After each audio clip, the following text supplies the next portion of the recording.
bem-vindo ao canal Physiquei. Eu sou o professor Thales e eu te ensino tudo sobre física para sua aprovação. Vamos resolver essa questão do Enem de 2020 digital, que no Caderno Azul foi a questão de número 121. Se você não conhece a questão ainda, dá um pause no vídeo e tenta primeiro resolver sozinho ou sozinha.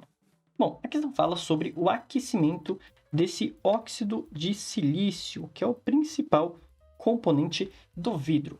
E ele diz que vai fazer a completa fusão e ebulição. E aqui embaixo ele fornece, claro, essas duas temperaturas, né? A temperatura de fusão e a temperatura de ebulição. E a informação mais importante para a gente poder responder qual gráfico que representa esse aquecimento está bem no final do texto. Após a obtenção do gráfico, o analista concluiu que a amostra encontrava-se pura. Bom, o que isso tem a ver com o gráfico de aquecimento? Vamos pensar no aquecimento de uma substância pura, como por exemplo a água. Simplesmente você vai colocar a água no fogão.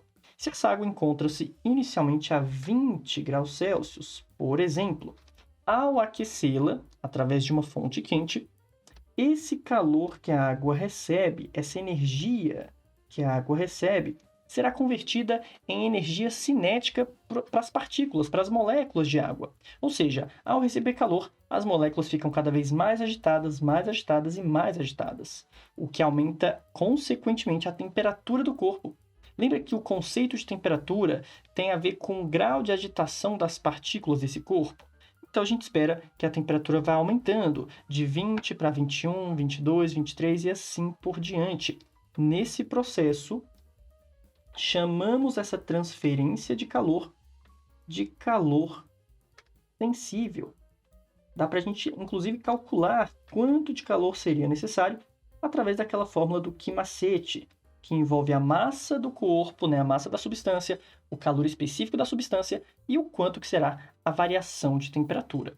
Então, vamos supor que você aqueceu até 100 graus Celsius, que a gente sabe que é o ponto de ebulição para a água a uma pressão atmosférica de 1 atm.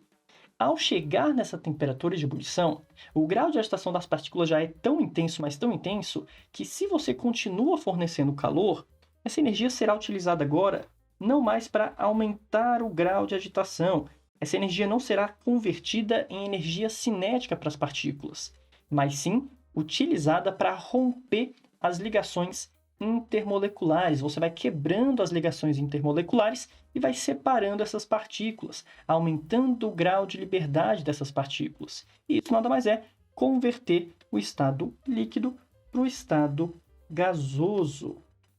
Logo, nós chamamos esse calor de calor latente, pois a forma de se calcular será diferente, né? A consequência desse calor é totalmente diferente.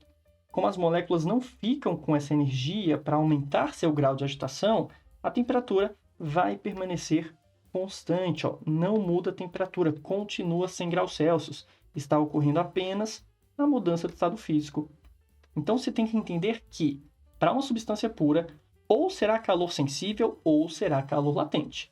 Ou haverá variação de temperatura ou haverá mudança de estado físico. Não dá para acontecer as duas coisas ao mesmo tempo. A não ser que a gente estivesse falando de uma mistura de duas ou mais substâncias, em que uma das substâncias começa a mudar de estado físico, mas a outra substância ainda está no processo de aquecimento.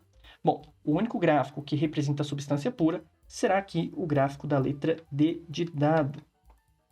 A gente percebe nessa alternativa que existem dois patamares de temperatura constante, justamente nas temperaturas de fusão e na temperatura de ebulição.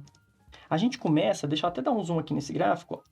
A gente começa aqui nesse gráfico apenas com o estado sólido, depois a gente vai ter mistura de sólido com líquido, que é nessa mudança de estado, né?